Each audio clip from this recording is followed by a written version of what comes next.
Hello বন্ধুরা, welcome to my channel. আমি সুশান্ত।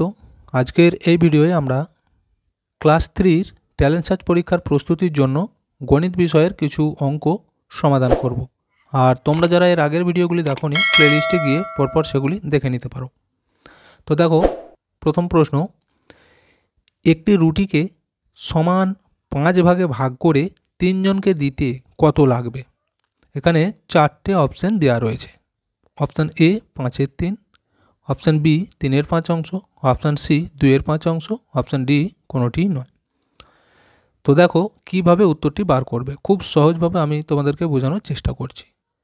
কি বলেছে? একটা রুটিকে সমান 5 ভাগ করবে, তাই তো? মনে করো এটা যদি একটা রুটি হয়, এটা একটা রুটি, ক ভাগ হয়েছে? 5 ভাগ। আমি এখানে 5 ভাগ করে দিচ্ছি। 1টা 2টো 3টে 4টে 5টা। বলেছে কজনকে দিচ্ছে? 3 জনকে। তাহলে দেখো 1 ভাগ করে দেবো। তাহলে এইটা 1 ভাগ দেবো, এটা 1 ভাগ দেবো, এইটাও একজনকে দেবো। তাহলে মোট কটা দেওয়া হলো? 3 ভাগ দেওয়া হলো। আর গোটাটা কতগুলো ভাগ ছিল? 5টা। তাহলে ভগ্নাংশ লেখার নিয়মই হচ্ছে এটা, যে মোট জিনিসটাকে আগে যতগুলো ভাগ হচ্ছে সেটা নিচেই লিখতে হয়। তাহলে নিচেই হবে 5। এইবার দেখো কজনকে দিয়েছি? 3 জনকে, এক এক করে। তাহলে 3 অংশ দিয়েছি, তাহলে উপরে যাবে 3। তাহলে আমাদের ভগ্নাংশটা হচ্ছে দেখো 5/3 অংশ। এইখানে কোথায় আছে দেখো? এই যে 5/3, বিয়েরটা। তাহলে এটা উত্তর হয়ে যাবে। বুঝতে পেরেছ? আচ্ছা, দুয়েটা দেখো, একটি পেন্সিলের 2/3 অংশ ক্ষয়ে গেলে কত অংশ পড়ে থাকবে? এখানেও দেখো 4টে অপশান আছে। 3/1 অংশ, 3/2 অংশ, 1/3 অংশ, দিয়ে বলেছে কোনোটিই নয়।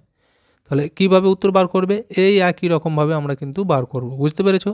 তাহলে পেন্সিল বলেছে, এই যে হরে কত আছে? 3। আমি প্রথমেই বলেছি যে হরে যেটা থাকে সমস্ত জিনিসটাকে ততগুলো ভাগ। তাহলে 3 আছে, মনে করো এটা একটা পেন্সিল। তাহলে 3 আছে মানে কি? পেন্সিলটা ক ভাগ? 3 ভাগ। 1 ভাগ, 2 ভাগ, 3 ভাগ। তাহলে এই একটা ভাগ হলো, 2টো ভাগ, 3টে ভাগ হলো। এবার দেখো 3 ভাগের মধ্যে ক ভাগ? উপরে 2 অংশ ক্ষয়ে গেছে। তাহলে 3 ভাগের মধ্যে এই একটা ভাগ ক্ষয়ে গেছে, এই একটা ভাগ ক্ষয়ে গেছে। তাহলে পড়ে রয়েছে কতগুলো ভাগ? দেখো একটা ভাগ। দেখতে পেয়েছো? আচ্ছা, মোট ছিল কত? সেটা নিচে লিখতে বলেছি 3। আর পড়ে আছে কত? একটা। তাহলে উপরে হয়ে যাচ্ছে 1। তাহলে 3/1 অংশ। এখানে দেখো উত্তর হয়ে যাবে এই এটা। বা তোমরা এটাকে বিয়োগ করেও বার করতে পারো। সব সময় কোনো একটা গোটা জিনিসকে 1 অংশ ধরে নেবে, সেখান থেকে তাহলে বিয়োগ দেবে। কত হয়েছে? 2/3 ক্ষয়ে গেছে, এই 2/3। এখানে বিয়োগ করলেও এই উত্তরটাই কিন্তু আসবে। পরেরটা দেখো, 25 এবং 12 এর গুণফলের সাথে 30 যোগ করলে কোন সংখ্যাটি হবে? এখানেও 4টে অপশান দেওয়া রয়েছে। এ বলেছে 330, বি এ 320, সি এ 350, ডি এ কোনোটি নয়। তাহলে কিভাবে সমাধান করবে? দেখো প্রথমে একটু একটু করে তোমরা পড়বে। বলেছে 25 এবং 12 এর গুণফল। দেখতে পেয়েছো? তাহলে আমরা কি করব? এই 25 আর 12কে গুণ করব প্রথমেই। দেখো গুণ করে কত হচ্ছে? 5 দুগুণে 10 0, হাতে 1, 2 দুগুণে 4 আর 1 5, 5 1 5, 2 1 2, এটা 0, 5 আর 5 10 0, হাতে 1, 2 1 3, কত হয়েছে? 300। এরপর বলেছে গুণফলের সাথে 30 যোগ করলে, তাহলে এর সাথে আবার 30 যোগ করব আমরা। 30 যোগ করে নাও। 0, এখানে 3, এখানে 3, তাহলে কত হয়েছে? 330। কোন সংখ্যাটি হবে আমাদের বলেছিল। তাহলে কত হয়েছে সংখ্যাটি? 330। দেখতে পেয়েছো? এখানে এই দেখো এতে আছে, তাহলে এই উত্তরটা হয়ে যাবে। আচ্ছা, পরেরটা দেখো, 2471 সংখ্যা থেকে কোন ক্ষুদ্রতম সংখ্যা বিয়োগ করলে বিয়োগফল 81 দ্বারা বিভাজ্য হবে? 4টে অপশান আছে। 51, অপশান বি এ বলেছে 41, অপশান সি এ 47, অপশান ডি 37। দেখো কি বলেছে, যে এই সংখ্যাটি থেকে এমন কতকে বিয়োগ করতে হবে, মানে সেই বিয়োগ করে দেওয়ার পর যে বিয়োগফলটা পড়ে থাকবে তাকে আমরা 81 দিয়ে ভাগ করতে পারবো। বুঝতে পেরেছো? তাহলে কি করবে? দেখো যেহেতু ভাগ করতে বলেই দিয়েছে, তাহলে আমরা প্রথমে ভাগই করব। দেখো এই 2 4 7 1কে আমরা 81 দিয়ে ভাগটাই করব। ভাগটা মিলবে না, যেটা অবশিষ্ট থাকবে সেটাই বাদ দিয়ে দেবো, তাহলেই উত্তর বেরিয়ে যাবে। দেখো 247, আমরা প্রথমে কত খাওয়াতে পারি? 3 খাওয়াবো। 3 1 3, 3 8 24। দেখতে পেয়েছো? 4 ধরলে কিন্তু বেশি হয়ে যাবে। এবার বিয়োগ করছি, দেখো 3 থেকে 7, এখানে 4 গিঁটে, এখানে 4 আর 4 মিলে গেছে 0, 2 দিয়ে মিলে গেছে 0, তাহলে এই দিকটা লেখার দরকার নেই, হলো। এবার দেখো এখানে 1 আছে, আমি একটা নামাচ্ছি, তাহলে কত হলো 41। আচ্ছা এইখানে দেখো এখানে আছে 81, এখানে আছে 41, তাহলে কী হয়েছে, সংখ্যাটা ছোট হয়েছে। আর কিন্তু আমাদের সংখ্যাও নেই যে নামাবো, তাই তো, তাহলে ভাগ করা কিন্তু যাবে না, সেই জন্য আমরা এখানে একটা 0 দিয়ে গুণ করে নেবো একবার। 81 শূন্যই কত হবে, 0ই হবে। তাহলে বিয়োগ হচ্ছে 1, এখানে 4, 41, তার মানে এইটা ভাগশেষ রয়েই যাচ্ছে। তাহলে আমরা দেখতে পাচ্ছি যে এই সংখ্যাটা থেকে যদি এই 41কে বাদ দিয়ে দিই, মানে এটা যদি না থাকে, তাহলে তো আমাদের ভাগটা মিলে যাচ্ছে। তাহলে এই 41কে বিয়োগ করতে হবে, বুঝতে পেরেছো? এখানে উত্তর হবে এই বিয়েরটা। পরেরটা দেখো, 4 ঘন্টা 47 মিনিট 18 সেকেন্ড যোগ 7 ঘন্টা 3 মিনিট 42 সেকেন্ড, এখানে সমান কত হবে? 4টে অপশন দেওয়া রয়েছে, কোন উত্তরটা ঠিক? দেখো এখানে ঘন্টা, মিনিট, সেকেন্ডে যোগ বিয়োগ, তো এগুলি তোমরা কিন্তু এর আগেও শিখেছো। তো যারা এখনও ভালো করে বুঝতে পারছো না, আমি একটু বলে দিচ্ছি। দেখো ঘন্টা সোজায় ঘন্টাকে লিখবে, মিনিটের সোজায় মিনিট, আর সেকেন্ডের সোজায় সেকেন্ডকে লিখে কিন্তু যোগ করতে হয়, বুঝতে পেরেছো? দেখো এখানে লিখছি আমি 4 ঘন্টা, এখানে লিখছি 47 মিনিট, আর এই যে 18 সেকেন্ড আছে 18 সেকেন্ড। আমি কি বলেছি, ঘন্টার নিচে দিয়ে ঘন্টা হবে, তাহলে দেখো এখানে ঘন্টা 7 ঘন্টা, তাহলে এর নিচে লিখবো 7 ঘন্টা। আচ্ছা 3 মিনিট, এই যে মিনিটের নিচে মিনিট লিখবো 3 মিনিট, আর এই যে 42 সেকেন্ড, 42 সেকেন্ড। এবার যোগ, দেখো এই ধার থেকে কিন্তু যোগটা শুরু করব। তাহলে 8 আর 2 10, 0 হাতে রইল 1, 4 আর হাতের 1 নিয়ে 5, আর এই 1 নিয়ে 6, তাহলে এখানে লিখে দিচ্ছি 6। এটা কি ছিল, সেকেন্ড, সেকেন্ড লিখে দাও। আচ্ছা এরপরে এইটা দেখো, এখানে 3 আর এই 7 যোগগুলো কত হবে, 10, 7 আর 3 10, 0 হাতে 1 থাকবে, 4 আর ওই হাতের 1 নিয়ে হবে 5, তাহলে এটা হচ্ছে 50 মিনিট। আচ্ছা এবার এই দিকটা দেখো, 7 আর এই 4 যোগগুলো কত হবে, 7 পর 8, 9, 10, 11, 11 ঘন্টা। এটা কিন্তু আমাদের উত্তর নয়, কেন বলো তো?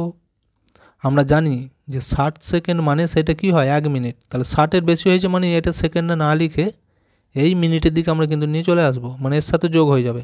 তাহলে 60 সেকেন্ড মানে 1 মিনিট, তাহলে এর সাথে আমরা 1কে যোগ করে নেবো, তাহলে এটা কত হবে, দেখো এটা 11 ঘন্টা।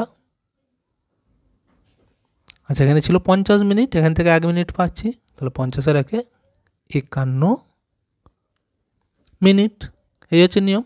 তাহলে এটাই কিন্তু আমাদের উত্তর, দেখো কোথায় আছে, এই যে অপশান এতেই দেওয়া রয়েছে 11 ঘন্টা 51 মিনিট, তাহলে এই উত্তরটা হয়ে যাবে।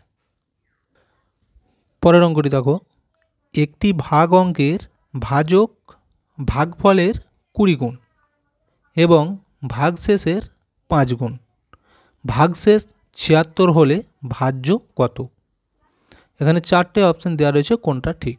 দেখো অঙ্কটা কিন্তু ভালো করে বুঝতে হবে, আগে কি বলেছে সেটা কিন্তু প্রথমে আগে বুঝবে। দেখো আমি প্রথমে এখানে লিখে দিচ্ছি, ভাজ্য কাকে বলে, যে সংখ্যাটাকে ভাগ করা হয়, তাই তো, তাহলে একে যদি আমি ভাগ করি এটা হচ্ছে ভাজ্য।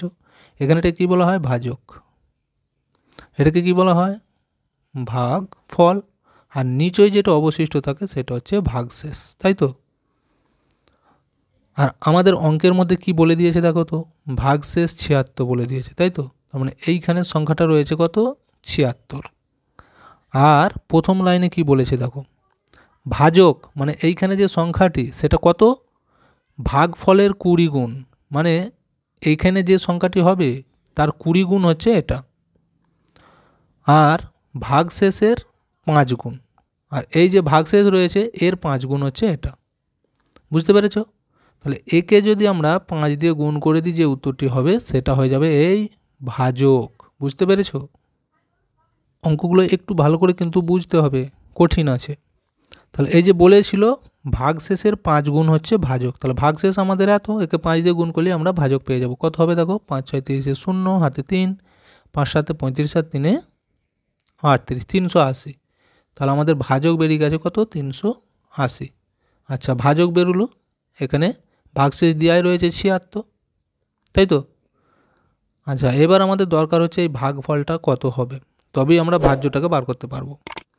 আচ্ছা, ভাগফল কত হবে এইখানটা দেখলে বুঝতে পারবে। বলেছিল যে ভাগফলের 20 গুণ ভাজক, এখানে যা এর থেকে 20 গুণ বেশি কোনটা, ভাজকটা। তাহলে একে যদি আমরা 20 দিয়ে ভাগ করি তাহলে এইটা বেরিয়ে যাবে।